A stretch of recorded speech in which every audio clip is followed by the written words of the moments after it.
ایک سوال آیا ہے کہ عورتوں کا قبروں پر یا مزارات پہ جانا کیسا ہے۔ اس کا جواب میں یہ پیش کیا جاتا ہے کہ کچھ علماء کرام نے تو یہ بیان کیا ہے کہ اگر عورتیں مزارات پہ پردہ کا اہتمام کرتے ہوئے اگر جاتی ہیں تو ان کے لیے جانا جائز ہے، اور حوالہ یہ پیش کرتے ہیں کہ ابن ماجہ شریف کی حدیث ہے 1574، 1575، 1576، اور ان میں راوی الگ الگ ہیں، لیکن تینوں حدیثوں کا جو مطلب مفہوم ہے وہ ایک ہی ہے، وہ یہ کہ اللہ کے رسول صلی اللہ تعالی علیہ وسلم نے بکثرت قبروں پر جانے والی عورتوں پر لعنت فرمائی ہے۔ اس سے حوالہ پیش کیا جاتا ہے کہ اللہ کے رسول نے ہر جانے والی پر لعنت نہیں فرمایا کہ ہر جانے والی اور وہ لعنتی ہے، نہیں، بلکہ بکثرت جانے والی عورت۔ اس لیے کبھی کبھار اگر عورتیں مزارات پر یا قبر پر جاتی ہیں تو وہ جائز ہے۔ اسی طریقے سے دوسرا حوالہ پیش کرتے ہیں جو کہ المستدرک للحاکم میں یہ روایت ہے کہ حضرت عائشہ صدیقہ رضی اللہ تعالی عنہا ایک مرتبہ قبرستان کی زیارت کے لیے گئی۔ جب وہاں سے واپس آئی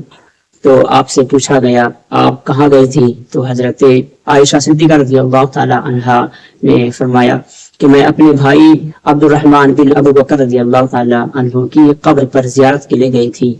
تو اس پر آپ سے پوچھا گیا کہ کیا اللہ کے رسول صلی اللہ تعالی علیہ وسلم نے قبر کی زیارت سے منع نہیں فرمایا تھا؟ تو حضرت عائشہ صدیقہ رضی اللہ تعالی عنہ نے فرمایا کہ اللہ کے رسول نے شروع میں منع فرمایا تھا، بعد میں آپ نے قبر پر جانے کی اجازت دی تھی۔ تو اس کو بھی حوالہ میں پیش کیا جاتا ہے کہ حضرت عائشہ صدیقہ کا یہ فرمانا کہ پہلے منع فرمایا تھا، بعد میں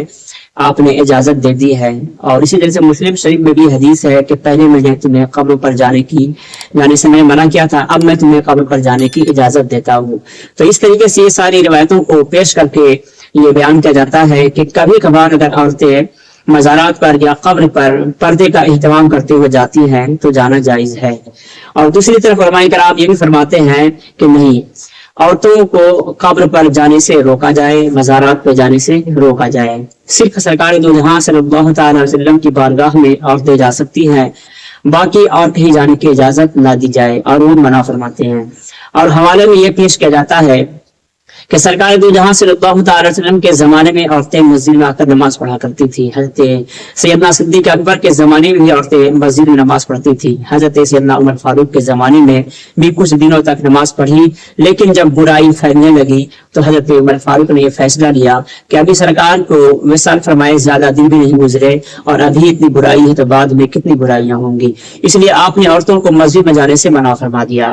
تو اس طریقے سے یہ بات ظاہر ہوتی ہے کہ جب برائی کا اندیشہ ہو، برائی پھیل رہے ہو تو مسجد میں جانے سے روک دیا جاتا ہے۔ تو مزارات پر جہاں کے بہت سی برائیاں جنم لے رہی ہیں تو وہاں پر عورتوں کو جانے کی اجازت کیسے دی جائے؟ اسی لیے بہتر اور مناسب یہی ہے کہ عورتوں کو مزارات پر جانے سے روکا جائے، اس کو منع کیا جائے۔